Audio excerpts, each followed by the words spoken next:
모든 생명체는 자기가 사는 삶의 환경에서 적응했습니다. 그냥 쉽게 말씀드리면 왜 우리 눈이 뒤에 안 붙었고 앞에 붙었을까? 왜 하나가 아니고 둘일까? 새를 보세요. 새는 거의 눈이 옆에 붙었단 말이에요. 우리가 볼 때는 깝깝한데 그게 새한테는 유리해서 그런 거예요. 마찬가지입니다. 최적한 상태로 존재하는 겁니다. 우리 인간이라 해서 예외는 아닙니다. 사실은 자연계에 있는 생명체를 볼 때 우리 인간은 참으로 연약한 존재예요. 우리가 뭐 곰하고 싸워서 이겨보겠습니까? 어쩌겠습니까? 그럼에도 인간은 자연계에서 가장 뛰어난 존재입니다. 왜냐? 지능이 뛰어난 때문입니다. 인공지능이 등장했습니다. 인간이 지능을 만들었습니다. 인간이 그러는 것처럼 지능을 컴퓨터로 구현하는 방법을 찾은 겁니다. 여기에는 두 가지 걸림돌이 있었습니다. 하나는 우리가 말하는 것처럼 서로 대화할 만하도록 개념을 파악하는 자연어 처리 문제였고요. 다른 하나는 인식의 문제였습니다. 한때는 이 두 가지는 인간만이 가진 고유한 능력이다 이렇게 믿었습니다. 이 때문에 컴퓨터가 아무리 발달해봐야 인간과 같은 지능을 구현할 수 없다 이렇게 생각했단 말입니다. 컴퓨터가 어떻게 문맥을 이해하고 그 느낌으로 사람과 대화를 주고받을 수 있겠느냐 그랬습니다. 다른 한편으로 제가 지난 시간에 말씀드렸습니다. 컴퓨터가 어떻게 고양이를 인식하는가. 고양이라 해서 다 똑같지는 않거든요. 우리는 쉬운 문제입니다. 다 똑같지 않은 데서 똑같은 무엇을 찾습니다. 우리는 쉽게 구분하는 이 문제를 컴퓨터는 어떻게 처리할까 했습니다. 그런 생각이 깨졌습니다. 이 두 가지 문제 다 해결했단 말이죠. 자연어 처리 문제는 확률을 학습하는 것으로 해결했습니다. 인식의 문제는 패턴을 학습하는 것으로 해결했습니다. 이로써 인간만이 가능하다고 생각했던 지능의 영역이 무너졌습니다. 지능만 놓고 보면 인공지능이 인간 지능보다 뛰어납니다. 인공지능이 인간과 바둑을 두어서 이겨버리지 않았습니까? 요즘은요 인공지능 바둑파이라는 걸 팔아요. 혼자서 그거하고 바둑을 둘 수 있어요.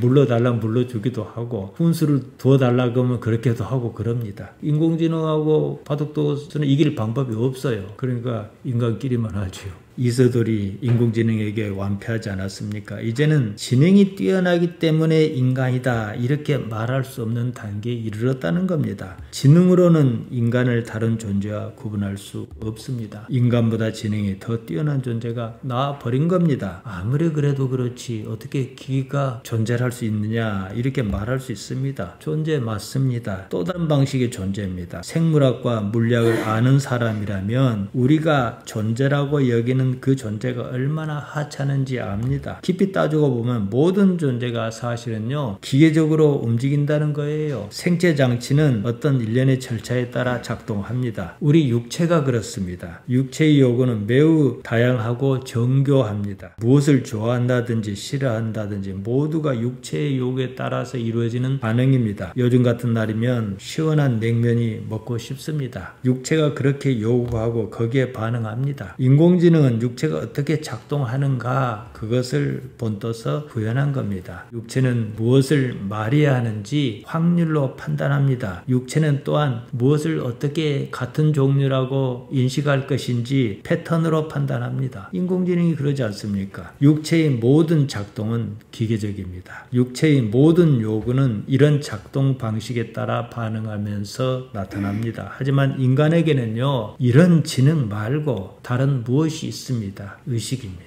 지능으로는 하나님을 알지 못합니다. 컴퓨터로 아무리 계산해 보십시오. 하나님이 나타나는가 말이에요. 지능은 무슨 문제에 부딪혔을 때 그 문제를 해결하는 능력입니다. 어떤 사람이 암에 걸렸습니다. 서울에 있는 큰 병원을 찾아갑니다. 환자의 상태를 의사가 판단한 게 아니고요. IBM이라고 하는 컴퓨터 회사가 만든 인공지능 프로그램 왓슨이 진단합니다. 이제 의사는 그걸 보고 어떻게 돼야겠다 이러는 거죠. 컴퓨터는 인간의 능력으로서는 할 수 없는 능력 밖의 일을 거뜬히 해냅니다. 앞으로 점점 더 그럴 것입니다. 지능이 아무리 뛰어나도요. 하나님을 알 수는 없습니다. 하나님을 아는 것은 지능이 아니라 의식입니다. 간단히 말씀드려 머리가 좋다고 하나님 아는 거 아니에요. 물론 어느 정도 의식과 지능이 비슷하게 가는 부분은 있어요. 그러나 꼭 일치하지는 않는다 이 말씀입니다. 의식이 있어야 해요. 의식 없이 교회 다니는 사람이 아주 많습니다. 그런 사람은 교회만 다녔지 하나님을 알지 못합니다. 그 사람이 하나님을 안다라고 하는 게 뭔지 아십니까? 자기 기분이에요. 하나님을 알면 그렇게 살지 않습니다. 그들은 하나님을 의식하지 않습니다. 자신의 욕망을 의식합니다. 자기가 바라고 원하는 것을 믿습니다. 육체의 요구를 절대 가치로 받들며 따릅니다. 육체가 자기라고 생각합니다. 뭐 그렇게 사나 저렇게 사나 무슨 대수냐. 한 세상 살다 말지. 이런 사람이 있습니다. 그 사람에게는요, 전도자인 저로서는 달리 할 말이 없습니다. 이 삶이 모든 것이다. 그 이상은 없다. 이렇게 생각하는 사람의 존재 가치는요, 이 삶과 함께 끝납니다. 우리 기독신앙은 그것을 말하지 않습니다. 이 삶 너머의 세상을 말합니다. 의식은 그 너머의 것을 생각합니다. 지능은 그런 게 없어요. 지능은 그럴 이유가 없어요. 당장 눈앞에 벌어진 일을 어떻게 처리할까? 이것만 있어요. 지능의 논리는 그냥 동일한 차원의 논리입니다. 의식의 논리는 상위 차원을 넘보는 논리입니다. 다른 말로 로고스입니다. 로고스는 논리 너머의 논리, 논리를 넘어서는 논리를 말합니다. 이해가 안 가요. 그런데 의식으로서 해결하는 부분이 있다 이 말이에요.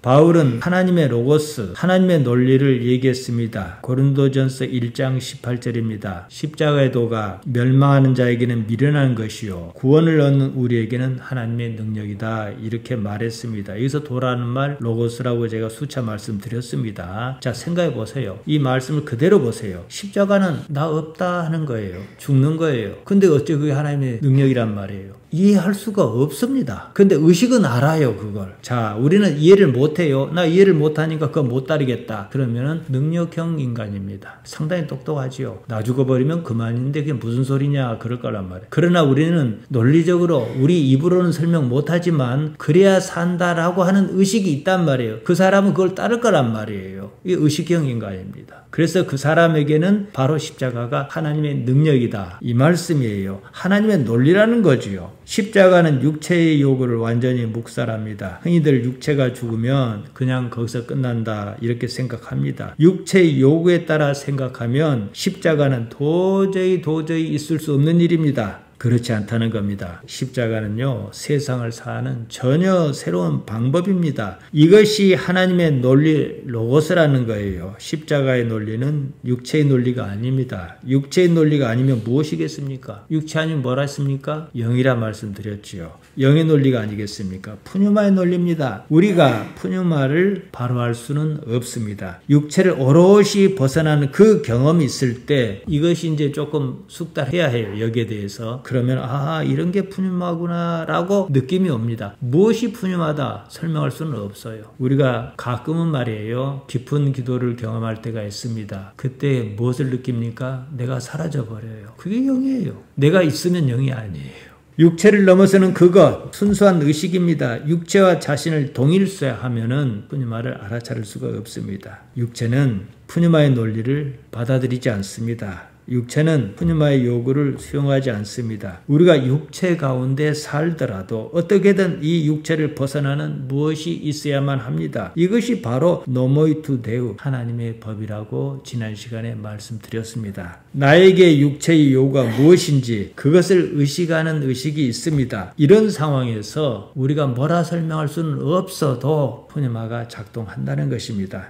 이런 것이 푸뉴마이겠구나 하고 의식합니다. 그러면서 나의 푸뉴마가 싹 틉니다. 이것이 푸뉴마구나 하는 나의 그 의식을 가리켜 나의 푸뉴마다 이렇게 말할 수 있습니다. 영으로 난 사람은 자신의 육신이 속한 그 세계에 머무르지 않습니다. 그 이상의 세계를 의식합니다. 그 세계를 기대합니다. 이 세상은 끝이 있다는 사실 때문입니다. 이 세상은 허무합니다. 이러고 말 것이냐 이 문제입니다. 한 존재가 자신보다 차원이 더 높은 그 세계를 이해하기란 쉽지 않습니다. 상위 차원을 이해하는 그나마 쉬운 방법이 있습니다. 자기보다 하위 차원을 먼저 이해하는 거예요. 그 이해로 상위 차원의 개념을 넘보는 방식입니다. 우리를 보통 3차원의 존재라 말합니다. 가로, 세로, 높이가 있거든요. 그러니까 이런 물체가 3차원 물체인 거예요. 거기에 살지 않습니까? 이렇게 3차원을 인식합니다. 여기서 한 단계만 낮춰봅니다. 2차원의 존재가 있다. 그냥 개미를 생각하면 쉽겠어요. 위아래는 없고 오로지 좌우만 있어요. 평면만 있는 2차원입니다. 2차원의 존재는 모든 사물을 평면으로 인식합니다. 사과가 있어요. 우리는 사과를 입체로 인식하잖아요. 그런데 만약에 2차원의 존재가 있다면 입체로 인식할 수가 없어요. 단면이든 바닥면이든 이것밖에 인식을 못한단 말이에요. 평면에 도장이 찍히듯 사과를 인식합니다. 사과 밑면을 보면 어떻습니까? 볼록볼록 세 군데 내지는 네 군데 이런 식으로 나와 있잖아요. 거기다 잉크를 묻혀갖고 종이에 탁 찍어요. 그러면 점이 3개 혹은 4개가 찍힐 겁니다. 평면만 왔다 갔다 하는 2차원 존재라면 이걸 가지고 사과라 그러는 거예요.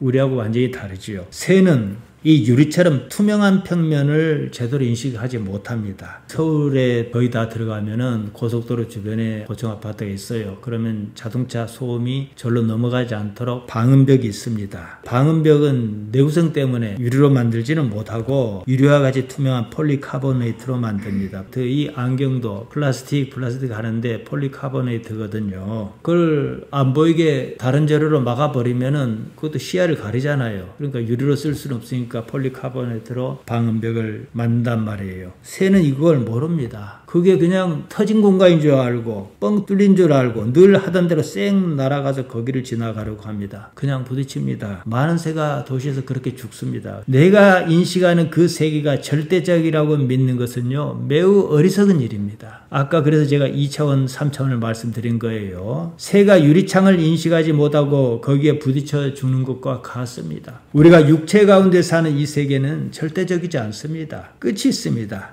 허무합니다. 정의롭지도 않습니다. 그래서 예수님께서는 이 세상의 정의와 다른 하나님의 정의를 말씀하신 것입니다. 요한복음 16장 10절에 그 말씀이 나옵니다. 이러다 말 것이냐, 이런 의구심이 끊이지 않아야 해요. 다른 세계를 꿈꿔야 합니다. 믿음의 선진이 하나같이 바라고 사모했던 그 세계가 있습니다. 하나님께서 예비하신 바로 그 세계입니다. 그 세계는 이 세계와 다릅니다. 최소한 여기보다 차원이 한 단계 이상 높은 세계입니다. 그걸 우리가 영의 세계다 그럽니다. 지금 우리가 육신으로 있는 차원의 세계가 아닙니다. 따라서 영이 무엇이었든지 간에 우리가 개념은 갖고 있단 말이에요. 그것을 의식해야 해요. 대부분의 사람은 여기에 이르지 못한 채 살다 맙니다. 사는 것이 아닙니다. 삶에서 길을 찾지 못하고 방황하다 마는 거지요. 18절입니다. 생각하건대 이렇게 시작합니다. 원문은 로기조마이 이 말로 시작합니다. 여기서 많이 들어보지 않았습니까? 로고스와 어원이 같습니다. 내가 생각한다, 내가 계산한다, 내가 결정한다 이 뜻입니다. 따져보니 논리적으로 맞더라 이렇게 시작하는 거예요. 그래서 그 앞에 지난 시간에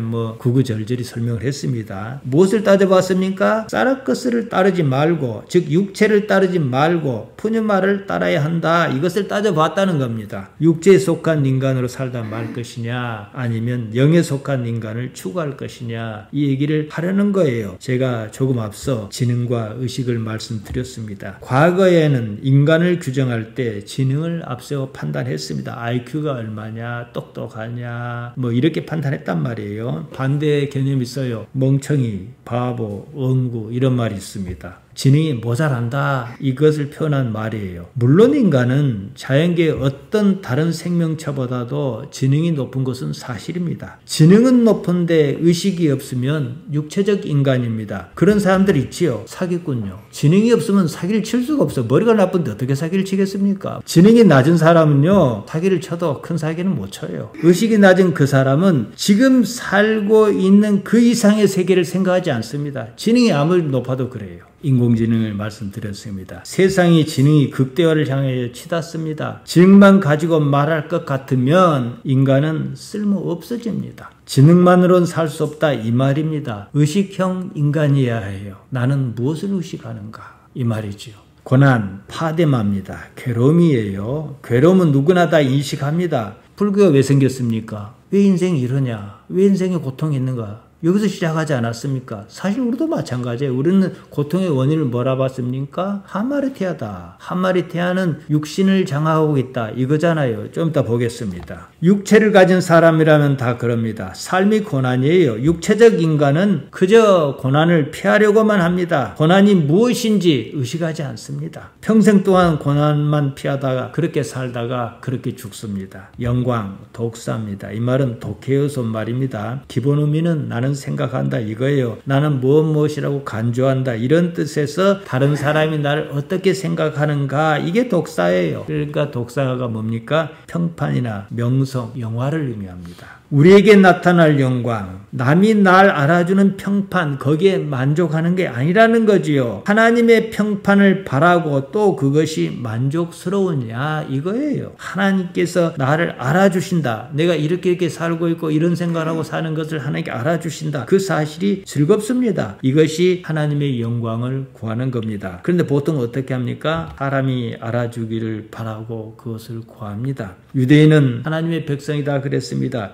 유대인은 말로는 하나님 어쩌고 했지 실상은 하나님을 믿지도 않았습니다. 예수님께서 그 점을 지적하셨습니다. 요한복음 5장 44절입니다. 너희가 서로 영광을 취하고 너 잘났네 나 잘났네 하면서 유일하신 하나님께로부터는 영광 구하지 아니하니 어찌 나를 믿을 수 있냐. 애초에 관심이 없었는데요. 유대인이 진정으로 하나님을 생각하였다면 예수님의 말씀에 귀를 기울였어야 합니다. 지금도 똑같습니다. 하나님께로부터는 영광을 구하며 교회 다니는 사람이 얼마나 있겠습니까? 이조차도 생각하지 않습니다. 기독신앙인은 예수님으로 말미암아 하나님을 압니다. 하나님을 보다 구체화하기 위하여 그래서 하나님을 더 분명히 알기 위하여 예수님을 믿습니다. 예수님께서 그토록 싫어하셨던 외식을 밥 먹듯이 합니다. 사람을 보고 교회를 다닙니다. 남이 나를 알아주면 오히려 그것이 하나님의 은혜라고 생각합니다. 19절입니다. 피조물이라 그랬습니다. 크티시스입니다. 창조하단 말 크티조에서 온 말입니다. 누군가 만들었다 이거거든요. 하나님께 창조하셨지요. 여기서 피조물은 자연계의 모든 것을 가리킵니다. 22절에서 보면 피조물이 다 함께 탄식하며 함께 고통을 겪고 있다 그랬습니다. 바울의 세계관이 드러납니다. 피조물이 하나님의 아들들이 나타나는 것을 고대한다 이랬습니다. 19절에서 22절에서는 이게 핵심이에요. 하나님의 아들들 휘온투 데우 아들란 말 휘오스인데 이걸 복수로 썼습니다. 이 아들들이 누구냐? 구원받을 사람을 가리킵니다. 여기서 주목해야 하는 말이 있습니다. 고대한단 말입니다. 원문에서 보면 아파카로도케합니다. 먼못으로부터 뜻을 가진 아포와 머리를 뜻하는 카라와 그리고 생각한다 본다는 뜻인 도케오가 합쳐진 말입니다. 그러니까 머리를 길게 쭉 빼고 지켜본다 이 뜻이에요. 여기에 딱 맞는 우리나라 말이 있습니다. 학수고대한단 말이에요. 학처럼 머리를 길게 빼고 간절히 기다린단 말이에요. 딱 이 뜻이에요. 그러니까 만물이 학수고대한다 이렇게 번역해야 원문에 더 맞습니다. 자연계의 모든 피조물이 무엇을 학수고대하느냐? 휘온투 데우 하나님의 아들들이 나타나주기를 학수고대한다. 그러니까 자 이걸 잘 이해하셔야 해요. 만물이 이처럼 왜 그걸 고대하겠어요? 학수고대한 게 있으면 이것은 가짜고 학수고대하는 그것이 진짜란 뜻이에요. 만물이처럼 비정상적인 세계 말고 지극히 정상적인 세계를 학수고대한다 이 말이에요. 하나님의 아들들이 나타남으로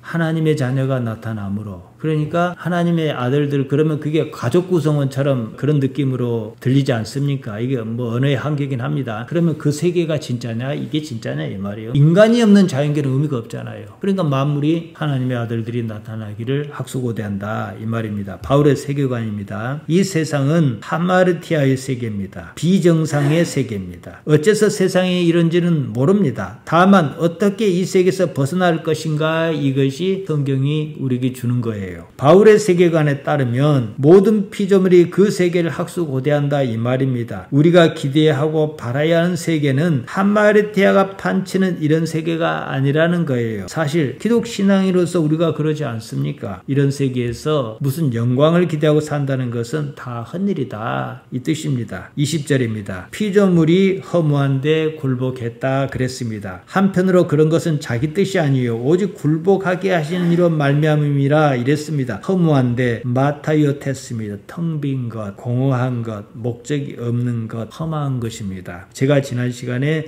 다윗의 아들 솔로몬이 한 말을 인용해서 말씀드렸습니다. 솔로몬은 자신을 가리켜 전도자, 코헤레트 이렇게 말했습니다. 설교자란 뜻입니다. 전도서 1장 2절에서 3절입니다. 전도자가 이르되 헛되고 헛되며 헛되고 헛되니 모든 것이 헛되도다. 해 아래에서 수고하는 모든 수고가 사람에게 무엇이 유익한가 그랬습니다.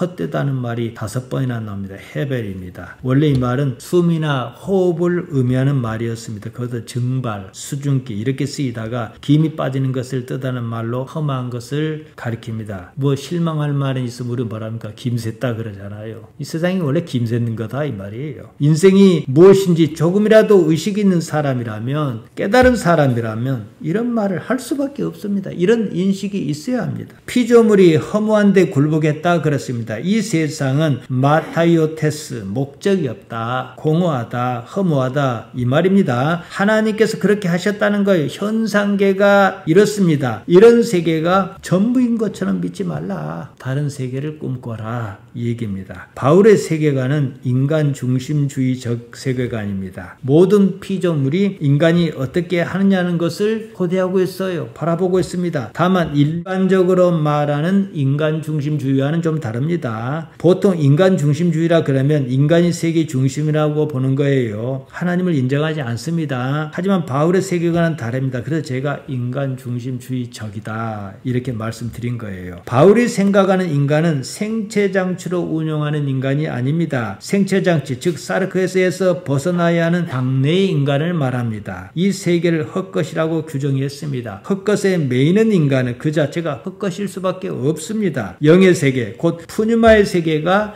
진짜 세계다. 지금 이것을 얘기하고 있는 거예요. 내가 세상에 태어났습니다. 사실은요, 내가 태어난 게 아니라 태어난 지 어쩐지 모르고 있어요. 그러다가 어느 정도 자라니까 이게 나구나 이랬을 뿐이에요. 어머니와 아버지가 나를 만들었습니까? 육체만 놓고 보면 뭐 틀린 말은 아닙니다. 유전 형질도 뭐 타고난 게 있고 하니까요. 하지만 영은 그렇지 않습니다. 육체는 분명히 부모로 말미암습니다. 육체가 속한 이 환경입니다. 딱 거기까지입니다. 자연계의 모든 동물이 그렇습니다. 인간은 그렇지 않아요. 일란성 쌍둥이가 있어요. 막 태어났을 때는 똑같아요. 생김새나 뭐 성격이나 완전히 똑같아요. 그런데 이들이 자라서 사춘기를 지나고 결혼하고 그러면 어떻게 해요? 달라져 버려요. 어떻게 달라집니까? 아니, 남편이 똑같을 수는 없는 거잖아요. 이 환경이 유전자에 또 들어가 작동을 해요. 이것만 생각해 봐도 이 세상에는 얼마나 변수가 많은지 이해가 갑니다. 반드시 하나님을 생각해야 합니다. 하나님께로부터는 영광을 구해야 합니다. 하나님께서 알아주신다는 그 사실에 만족하는 삶이어야 합니다. 우리가 그러지 않습니까? 우리가 교회를 치면 뭐 교회를 할 수 없는 상황 아니겠습니까? 저도 그렇고 여러분도 그렇고요. 그러나 하나님께서 나의 행위를 알아주신다. 거기서 조금이라도 만족을 누릴 수 있다면 이게 바로 하나님의 영광을 구하는 거란 말이죠. 이렇게 성숙해야 하는 거예요. 이것을 줄여서 말하면 영으로 난 사람이어야 한다 이 말씀입니다. 예수님께서 요한복음 3장 6절에서 그 말씀 하셨습니다. 육으로 난 건 육이요 영으로 난 건 영이다. 사르크스에서 사르크스가 나고 푸뉴마에서 푸뉴마가 난다. 부모의 사르크스에서 내 사르크스가 났습니다. 하나님의 푸뉴마에서 나의 푸뉴마가 났습니다. 푸뉴마는 동일체입니다. 이해하시겠습니까? 19절에서 피조물이 학수고대하는 것을 22절에서는 피조물이 함께 탄식하며 얼마나 바랐으면은 얼마나 안타까우면 탄식했다고 표현을 썼겠습니까? 함께 고통을 겪고 있는 것으로 묘사했습니다. 모든 피조물이 인간이 변화하기를 기다린다 이 말이에요. 보다 높은 차원의 세계의 존재로 승화하기를 말이죠. 이것이 바로 세계관입니다. 이 세계는 우리가 바라는 실제 세계가 아니다 이겁니다. 따라서 이런 기대가 없으면 인간이 아닌 거예요.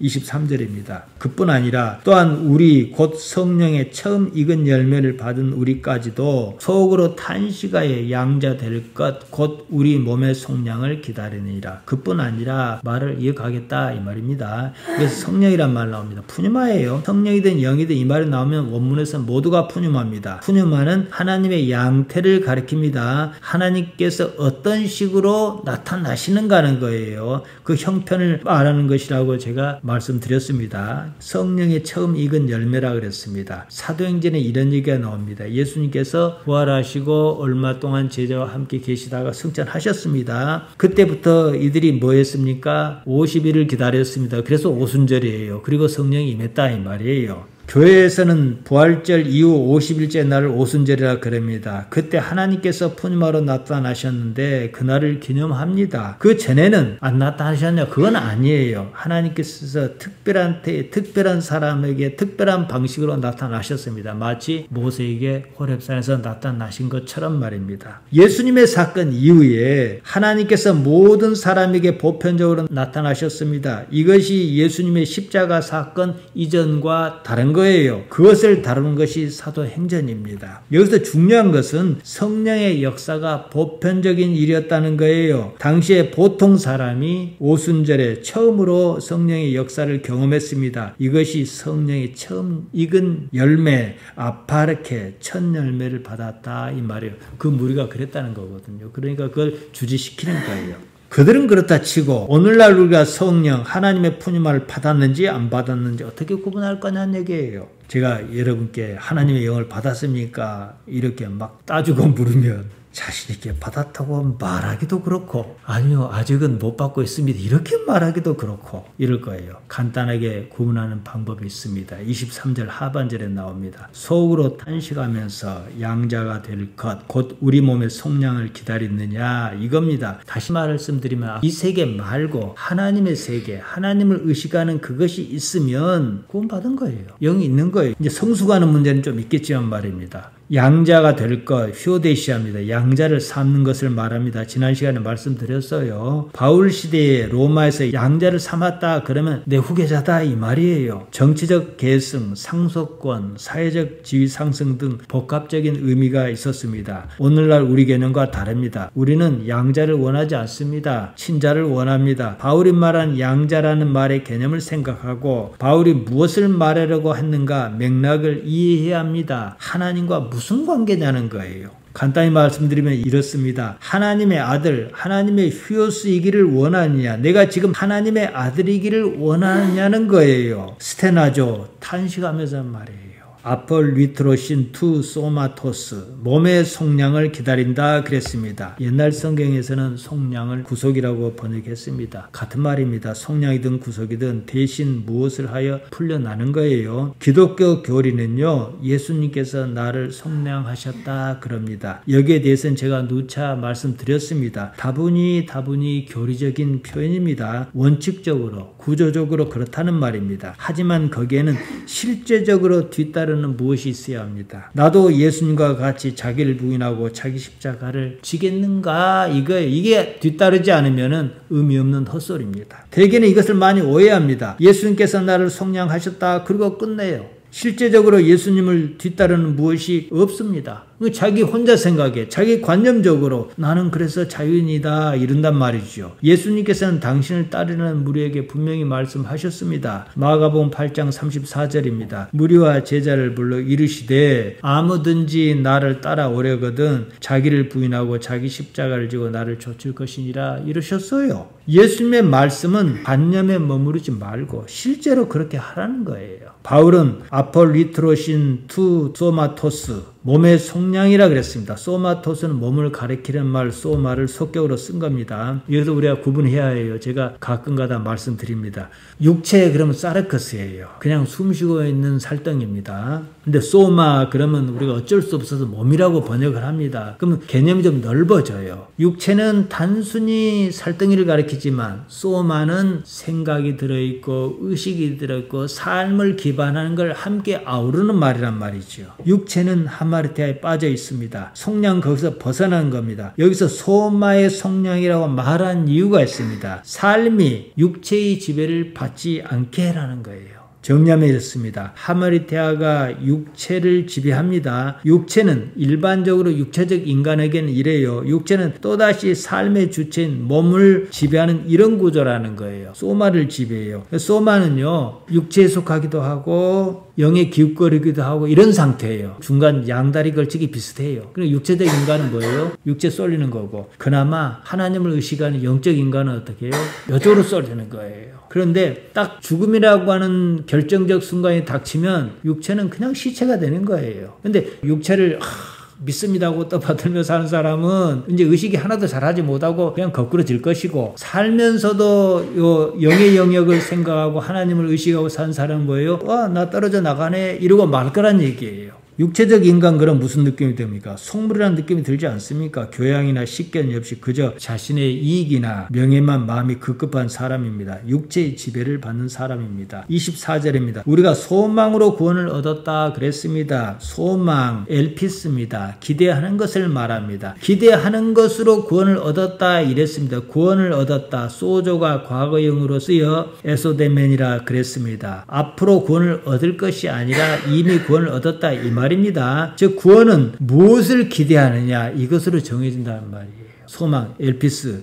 구원하다는 말 소조는 구출하는 걸 말합니다. 죽음에서 구출하는 거예요. 이것을 가리키는 다른 말이 영생입니다. 보이는 소망은 소망이 아니다 이랬습니다. 소망은 안 보이는 것이다 이 말이에요.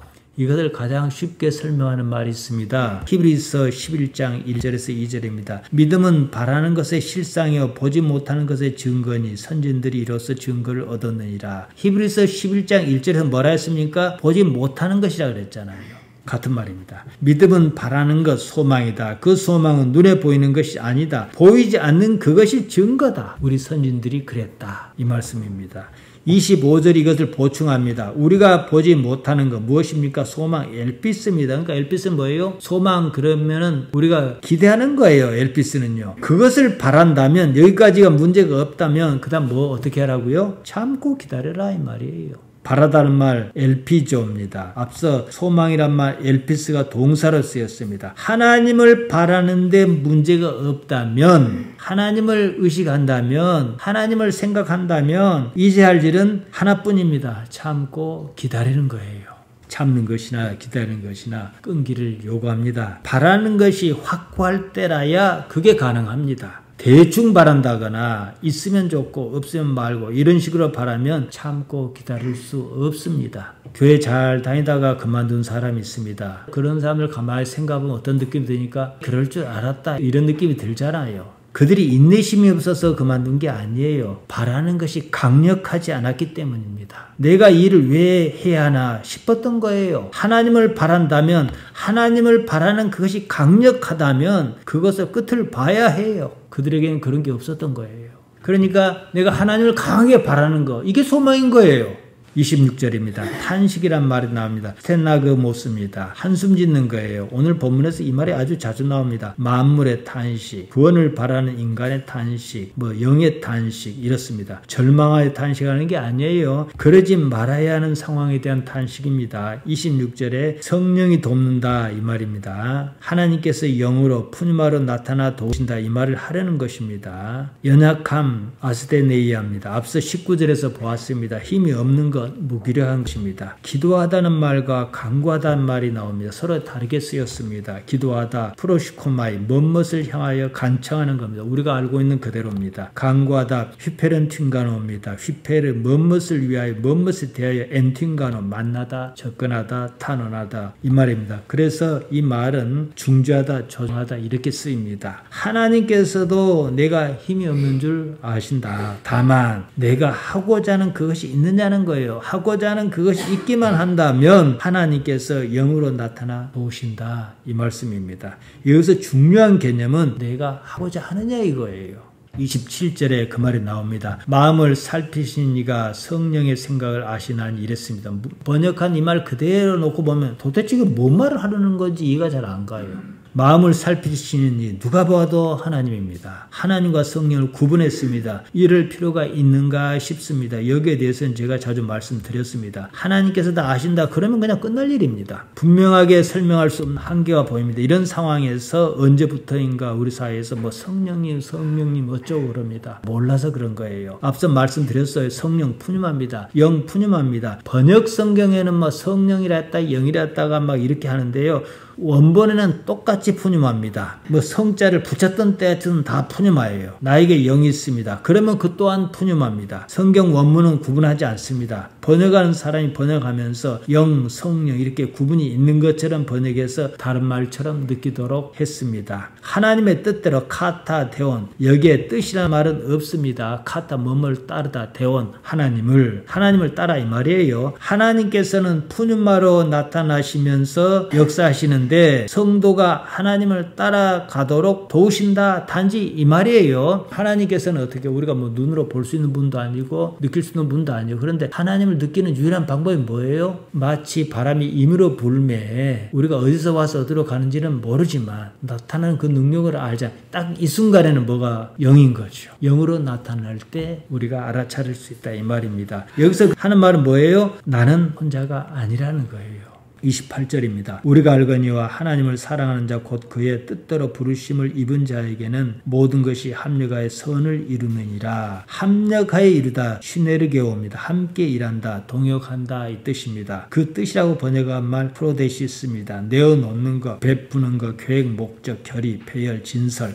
진설병이라는 뜻도 있습니다. 절에 가면은 부처님 상 앞에 떡을 이렇게 펴놨지 않습니까? 이걸 진설병이라 그래요. 옛날에 성경에 나온 진설병도 마찬가지입니다. 원문의 순서대로 보면 이렇습니다. 오이다멘 이렇게 시작합니다. 우리가 경험했지 않았냐, 보았지 않느냐 이 말입니다. 그리고 하나님을 사랑하는 사람이 누구더냐? 하나님께서 일찍이 목적에 따라 부른 그 사람이다. 하나님께서 부르신 사람이 곧 하나님을 사랑하는 사람이다. 그 사람에게는 모든 것이 합력하여 선을 이룬다 이 말이에요. 대통령이 김상환 목사와 김장환 목사를 오찬에 초대했습니다. 김장환 목사가 그 자리에서 로마서 8장 27절에서 28절을 봉독했다 그럽니다. 김장환 목사는 대통령이 하나님을 사랑한다고 생각한 모양입니다. 29절입니다. 원문의 순서대로 보겠습니다. 하나님께서 어떤 사람을 미리 아셨고 프로기노스코 미리 정하셨다. 프로오리죠. 무엇 때문이냐? 그 아들의 형상을 본받게 하기 위하여서 그러셨다. 이겁니다. 그 아들은 당연히 예수님을 가리킵니다. 형상 에이콘입니다. 본받다. 쉰모르포스입니다. 몸무와 함께라는 뜻 쉰과 모양을 뜻하는 모르페가 합쳐진 단어로 유사하게 이렇게 쓰입니다. 하나님께서 어떤 사람을 예수님과 유사하게 하시려고 미리 하셨다. 일찍이 하셨다. 미리 정하셨다. 일찍이 정하셨다. 정해버리셨다는 거예요. 그래서 하나님께서 예수님을 많은 형제 중에서 맏아들에게 하신 것이다. 지금 사도 바울이 이 말을 하고 있습니다. 앞서 23절에서 양자, 히오데시아를 말했습니다. 예수님께서 맏아들이시고 우리는 전부가 다 양자로 들어가가지고